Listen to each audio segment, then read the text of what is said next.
This is a shelter from Vlad. I did a film on it a little while ago.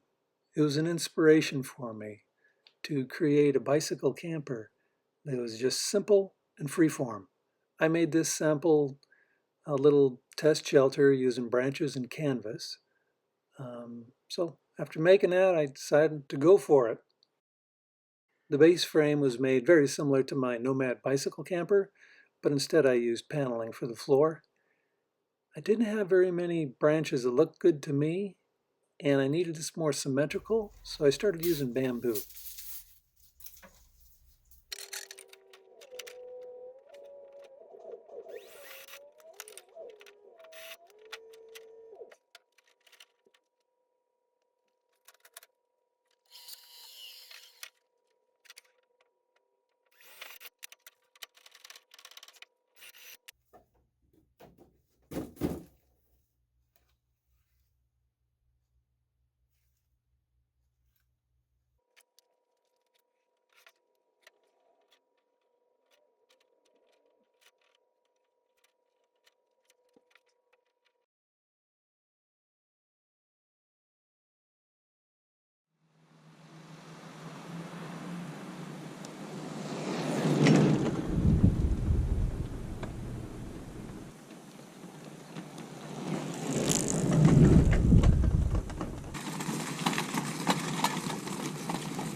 So welcome to my new bicycle camper.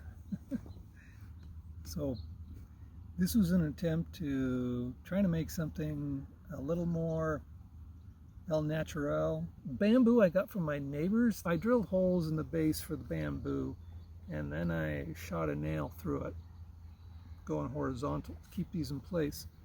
That way they don't shift around at all. Which was the first time I'd played with bamboo. I realized if I was going to make something symmetrical, I needed to get bamboo sticks that were equal in size when they're opposed to one another. So when I did the bends, they bent about the same radius. And then I just kind of laid out the base pattern and slowly formed this creation. was very organic, came together quite nicely. Instead of using the jute like I used on the first structure, I used zip ties. So it's not all el natural, right? Not all el natural. To do it again, when I used these zip ties, I clipped them real quick. And now that the bamboo's drying, they're shrinking, and now they're a little loose. It's like, oh, should have left the little tabs on there so I could have clicked it 1 or 2 more notches before clipping the tabs. But another phenomenon about bamboo, a couple places where I made hard radius bends, they collapsed a little bit later on.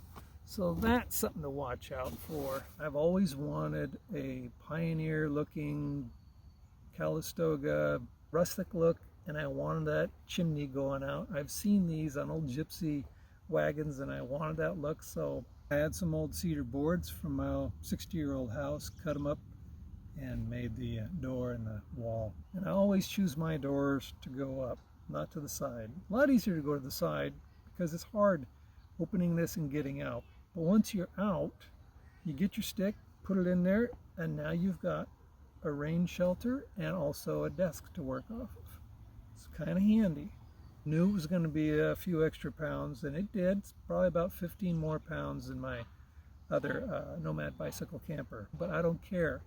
On flats it goes fine, but on hills, you know, I'm going to be pushing.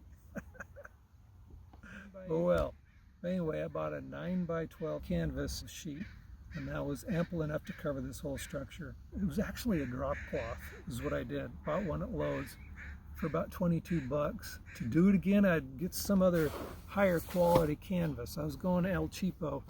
Turned out that this is pretty noxious stuff. I mean, I've been having to air it out for a few days now to get it to where it's not putting off a lot of crap that kind of makes me lightheaded, but it's getting better now. I washed it, had it out for a few days. But anyway, I was just going to fold it over and pin it to the frame, but I decided to go ahead and bring out my grandma's sewing machine and sew it up to where it conforms to the roundish shape up front.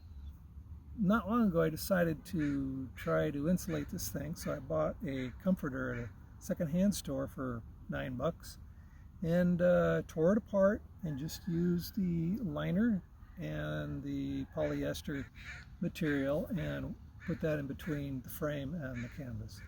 The canvas cover comes off very easily just by pulling the little PVC clamps that I've made.